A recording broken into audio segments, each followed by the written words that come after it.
Hi, my name is Sarah Bentley Pearson, and I am excited to share my podcast, which features wonderful talent that I've been so lucky to discover in the Southeast.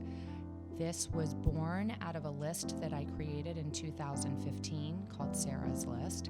And through my work in real estate, which I've been doing since 2005, and styling work, and just my personal life and my personal interests, I've been able to meet so many wonderful people, and I'm excited to share them with you. Dr. Laura, thank you so much for coming. Dr. Laura, Dr. Lyle. Dr. Laura's fine. I That's what like, most people call me. yeah, Yeah. Dr. Laura. And I feel really honored actually to have you here because your practice has really helped me and it's helped my husband. And I have heard about you for years. And I hadn't even heard of what a functional medicine doctor was until probably 6 years ago. Mhm. So I know it's sort of a fairly newish field that people are getting into and beginning to take hold and ownership of their health. So it's so nice to have you. Thank you for having me. It's funny, for many years I fought the Dr. Laura. It had a negative connotation, but now I think most people will call me Dr. Laura, so that's just fine. Okay, well, I really am impressed with you and your practice and just how it's operated. And I just thought for the listeners and even for myself, can you just tell us like what is functional medicine? So, functional medicine, I think of more looking at the function of your body. Mm, We're not looking to, we're in the offense, not the defense. And the word functional medicine, I think, is confusing to patients. So I tend to say preventative health. mhm, But really, what we're doing is getting to the core root problem in your body. We're not taking, and say you have anxiety. We don't just say, here's a prescription. We dig in and we figure out what is the functionality, what is the reason for the anxiety. So it's looking at things at more the cellular level, helping to get to the bottom of what's going on, because I don't want to be the person, giving a prescription only. I want to understand and course correct things for patients. and something like anxiety, it's funny that you bring that up, but I never had anxiety until maybe within the past 10 years, for Mhm. example. And, I did have a divorce, which was Mhm. kind of traumatic, and I had a young child at the time. And now he's a teenager, which is traumatic. But when you say the causes of Mhm. anxiety, I mean, are you looking at the family structure or are you actually looking at the body and why is it reacting to its environment that way? It's a little bit of both, but what we find is anxiety is a common reason that women come to our practice, and part Mm, of it is because when you're under stress, you have anxiety. hmm. But is it the stress, the cortisol, that's causing it, or is it hormone imbalance? Do you have high homocysteine levels? Most people don't realize homocysteine actually can make you feel anxious if it's running too high. And what is homocysteine? Homocysteine is a marker of cardiovascular risk and stroke risk, and it's not ordered traditionally in medical practices. And so we're looking more at your body tailored to you. And so hormones, when women are going through perimenopause, when you get these estrogen surges and you don't put out enough progesterone, it can make women very anxious.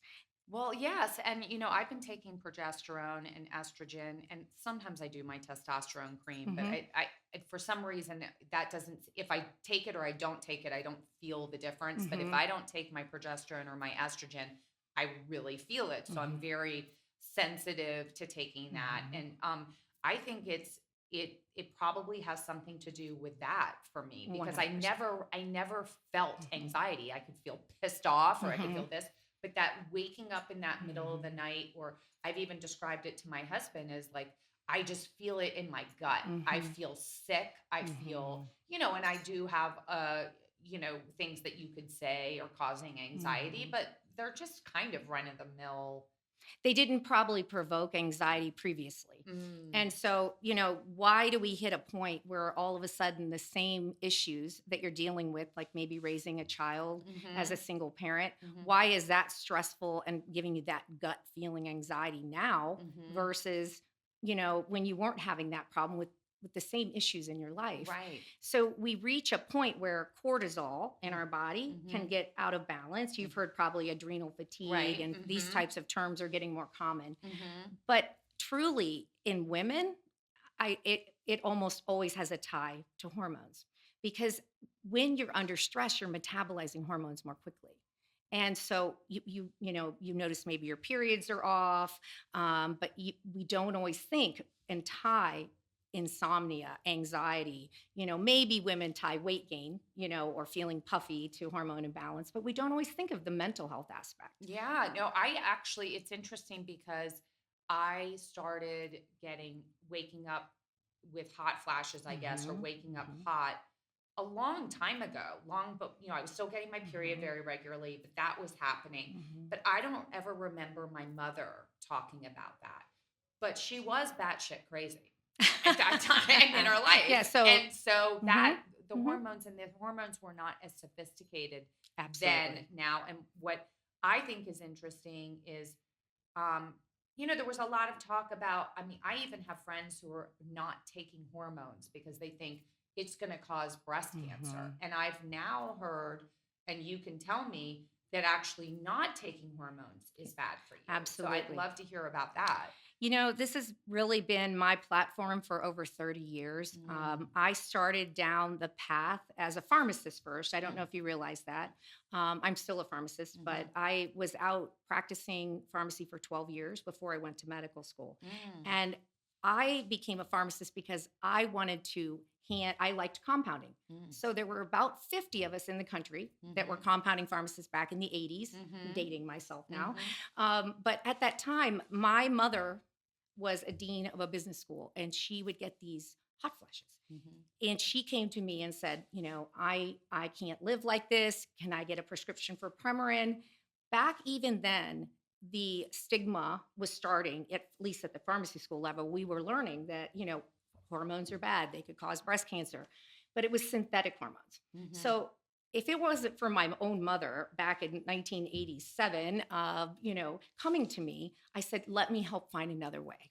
So I studied European, Canadian ways, and my mom was the first compounded hormone I've ever made. And to this day, at age 88, she is still on them. Oh, wow. And so that was a really, I'm going to call it witchcraft at the time. It Mhm, was really unusual to take plant-based approach to bioidentical hormones, meaning hormones that are identical to the human body. mm, But I have read, because my grandmother died of bilateral breast cancer. She had right before was mm, born. mm. So I didn't want my mom to have that risk if it was a true risk. Right.